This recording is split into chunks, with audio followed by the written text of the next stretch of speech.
I was driving home one day and I was like, man, I would rather die than go into it.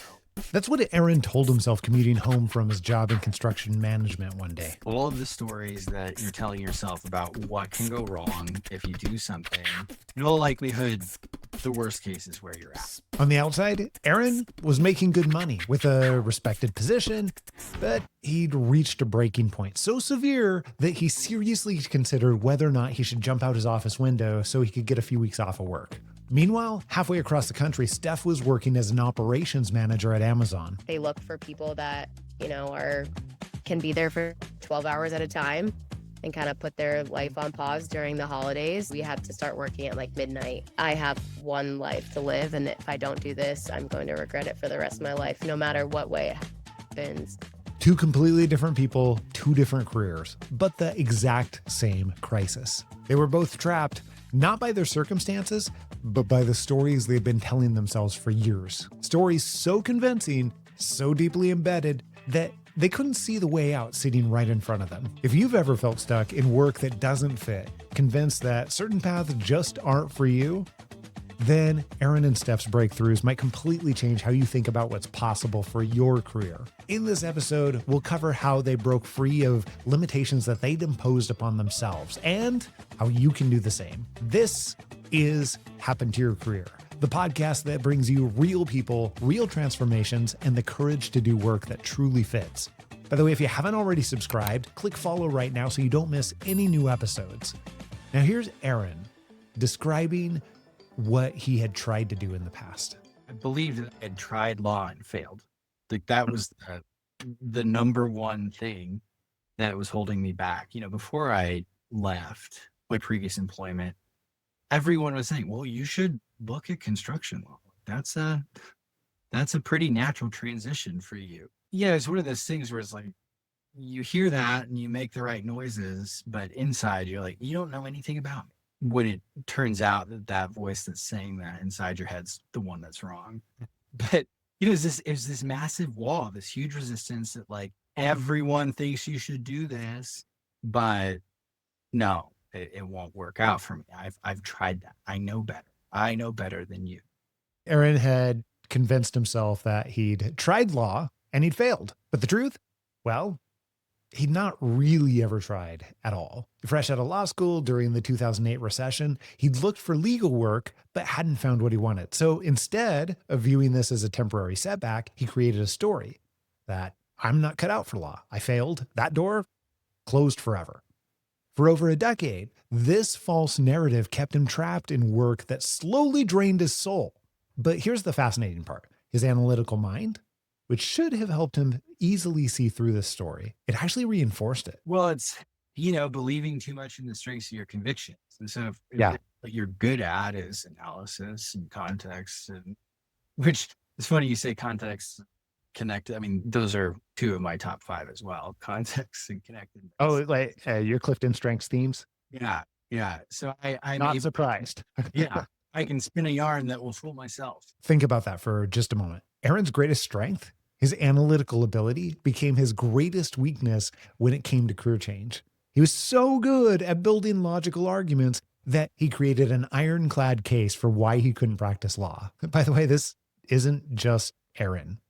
Steph faced a different kind of story, but equally limiting. I had this self-limiting belief that like I could never make money doing fitness full time. Like I think it was something that was just kind of like pitched to me growing up, is that like people don't make money in the fitness world, or you can't do that full time. You won't be making the amount of money that you will, which is true. Actually, that is true. But at the time I was making really great money and hated waking up every single day. Steph had been taught and believed for years that you can't make money in fitness. So even though she was teaching yoga and taking classes constantly outside of work, even though it was clearly her passion, she kept it as a side hustle. The story was so pervasive, so strong, that she admitted making great money, but hating every day of it, and still couldn't see fitness as any kind of viable career path.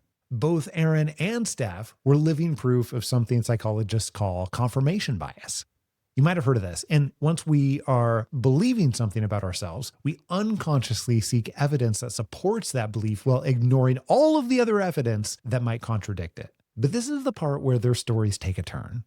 Sometimes it takes hitting rock bottom to question all of these stories that we've been telling ourselves for years. I got to the point of just like I was having thoughts of like I was driving home one day and I was like, man, I would rather die than go in tomorrow. I've had depressive episodes before and Mhm. like identified that as, oh wow, like no, there's nothing that is worth wanting to hurt yourself over.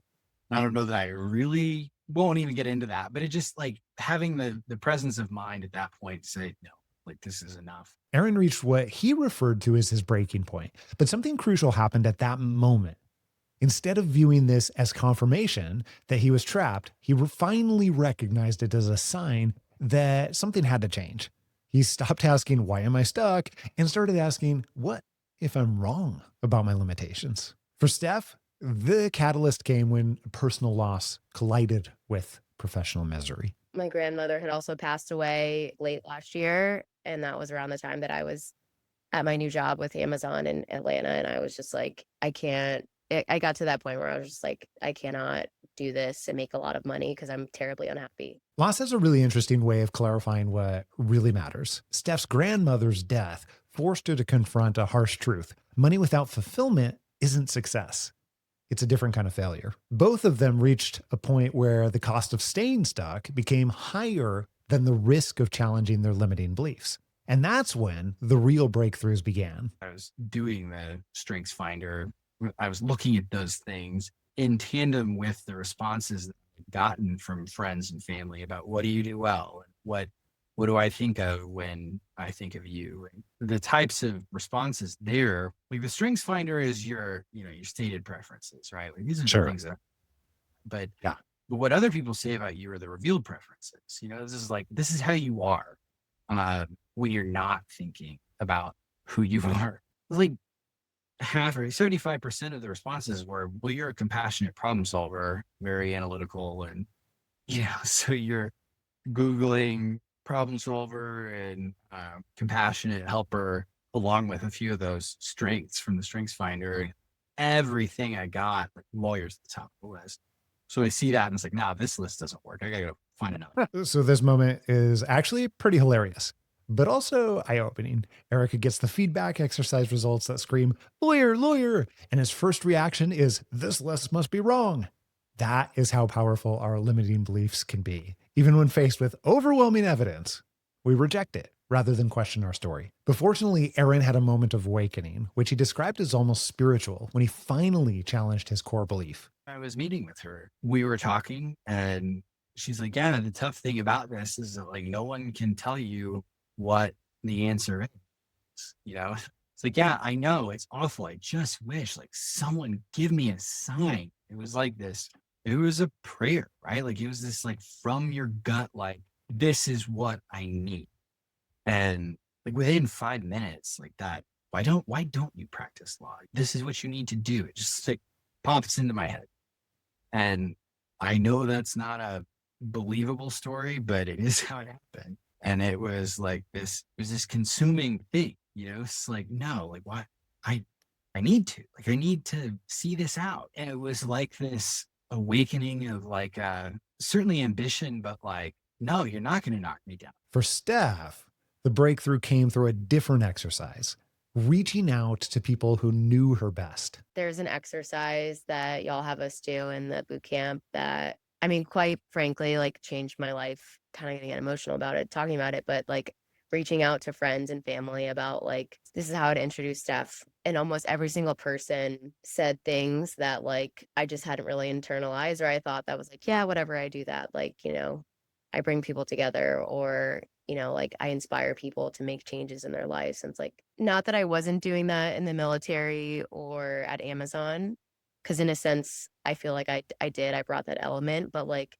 most of the time, I was doing that in a fitness room, and I just had this overwhelming sense in my body. I was like, I am not doing what I'm supposed to be doing. Like I need to go do this now, even if I don't know what it looks like. And as someone that likes to know what things look like, it was a lot of fear. I was like, Yeah. I don't know how I'm gonna Yeah. make money. I don't know where am I gonna go. It was a lot of just like I really needed to see it and I read it and I got it from a lot of people a lot. And I was like, I can't deny this from people that I trust and value. Like even mentors in the military were saying like a fitness professional, and I was like, what? Like, how did I know that? I mean, like, I mean, I guess, but it was just, I needed to see it to believe it. That last statement, I needed to see it to believe it. Sometimes the people around us see our potential more clearly than what we do. Both Aaron and Steph discovered that their limiting beliefs weren't shared by anyone else.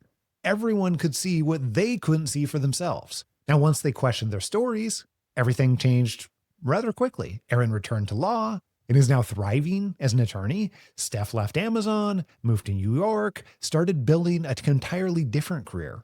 But here's the most important part. Neither of them needed to acquire new skills or dramatically change their circumstances. They just needed to stop believing the stories that were keeping them stuck and start making movement on what mattered to them. Why not try? There is nothing could get worse. So then that kind of broke things with this. I tried and failed. It's just like, oh, like I have to try this. And once I decide on something, I just kind of get the wheels going. And it's actually pretty quite insane how quickly I started to roll once I like made that decision of like, okay, I'm going to go for this. Both Aaron and Steph discovered that their impossible career changes became possible the moment they stopped believing their own limitations. Their journeys reveal 5 essential truths that we see over and over again about breaking free from the stories that keep us stuck. I want to go over those for you. Number 1, recognize that your biggest strengths can become your biggest blind spots. For example, Aaron's analytical mind built such a convincing case for why he couldn't practice law, he never questioned it. And if you're particularly good at something, if something is a strength, whether it's analysis, planning, for me, being futuristic, practicality, whatever it is for you, be especially wary of how you might be accidentally using these strengths and how they might be working against you. Number 2, ask people you know well what they see in you. Both Aaron and Steph were shocked, just literally shocked, by the consistency of feedback that they received. Sometimes we're the last to see our own obvious talents and inclinations. Number 3, question the story behind your can'ts. When you catch yourself saying, I can't do that because, that's where you should dig deeper. Is that really true? Why can't I do that? Why does this keep showing up? Or is it a story you've been telling yourself for so long that now it feels like a fact? Number 4, recognize that hitting bottom isn't actually a failure. Sometimes it's clarity. Both Aaron and Steph reached crisis points that became turning points. If you're miserable in your current situation, that's not a sign you're stuck. It's a sign you need to question the beliefs keeping you there. Number 5, remember that most of our career limitations are self-imposed. Aaron never really tried law. Steph never seriously explored fitness as a potential viable career. They weren't stopped by external barriers. They were stopped by their internal stories. This is something we see over and over and over again. The most transformative question you can ask yourself isn't, what should I do? It's, what stories am I telling myself about what I can't do? And what if they're wrong? You might find out that the only thing standing between you and that career and the life that you love might just be yourself. So, by the way, if you're ready to stop believing the stories that are actually keeping you stuck and start creating the career and the life that you want, drop me an email directly, scott@happenedtoyourcareer.com. Put conversation in the subject line. We'll connect you with the right person on our team, and we'll figure out the very best way that we can support you.